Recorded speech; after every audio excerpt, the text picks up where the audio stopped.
Até que enfim o cinema nacional já tendo ares, ganhou ares agora de uma indústria, né? Caminhando muito a passos ainda muito curtos, né? Mas estamos chegando a uma indústria e uma coisa muito interessante, né? O cinema nacional hoje ele já começa a tentar rivalizar as salas de cinema, ainda não chegou lá, mas está começando a conquistar seu espaço na distribuição dos filmes.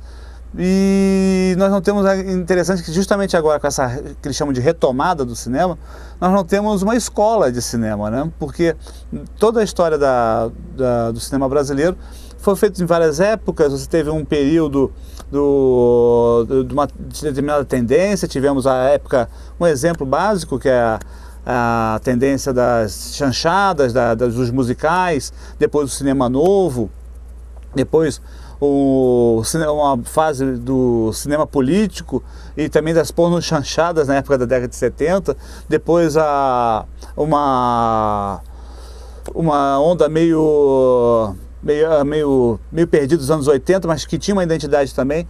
Agora não, agora nós estamos fazendo filmes para todos os gostos, filmes comerciais. Nós não estamos querendo fazer filmes para agradar a crítica, nós estamos trabalhando um filme para vender realmente que o cinema é essa indústria, ela precisa disso. Mas ao mesmo tempo você sente falta de um filme um pouco mais autoral. E quando esse filme autoral acontece, ele acaba se dando muito bem. Exemplo como Cidade de Deus e outros filmes também que têm uma marca muito pessoal dos seus diretores.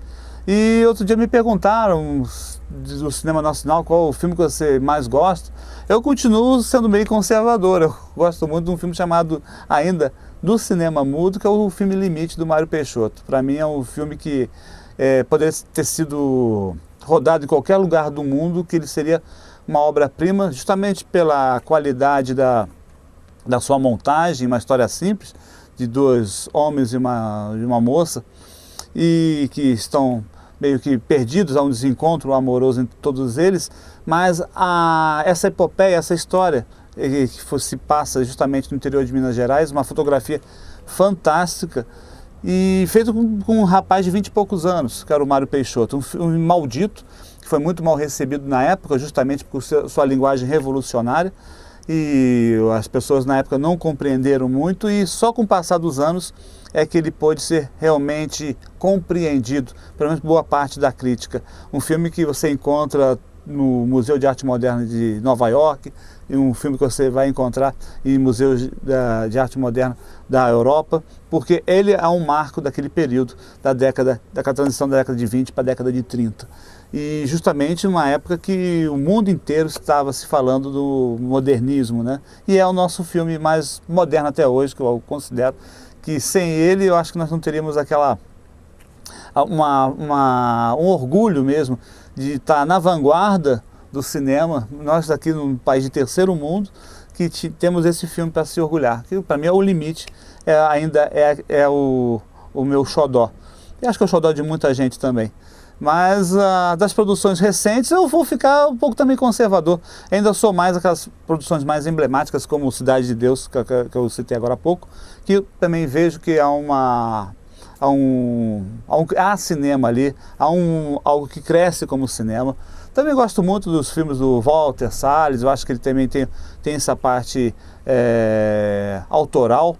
Mas hoje, aquilo que eu falei, nós não temos feito um filme chamado brasileiro, entre aspas, mas são filmes assim separados, como Cidade de Deus ou o Central do Brasil. No resto, são cineastas que hoje em dia estão trabalhando para o mundo, estão viajando para o mundo inteiro. Nós não temos mais um movimento aqui, eu acho que não há necessidade de existir esse movimento, um movimento de contestação, um movimento de uma proposta diferente, um grupo de cineastas diferentes. Talvez possa até surgir uma ideia nova, mas por enquanto nós não temos. O que nós temos hoje no cinema nacional é justamente se entender o cinema como indústria, filmes comerciais, filmes que realmente tem que se pagar, tem que dar lucro, e tem que realmente conquistar o mercado, e o maior desafio ainda é a distribuição. Não adianta você ter todo o dinheiro para fazer um filme, não adianta você ter toda a parte de equipamento para fazer um filme, de um elenco, e se você não tem essa distribuição. A distribuição que ainda é o grande calcanhar do cinema nacional. Mas eu acredito que com essas novas mídias, com essas novas aberturas também, até a própria internet também no futuro, acho que isso tudo vai poder ser democratizado de uma forma mais contundente, um pouquinho mais dinâmica.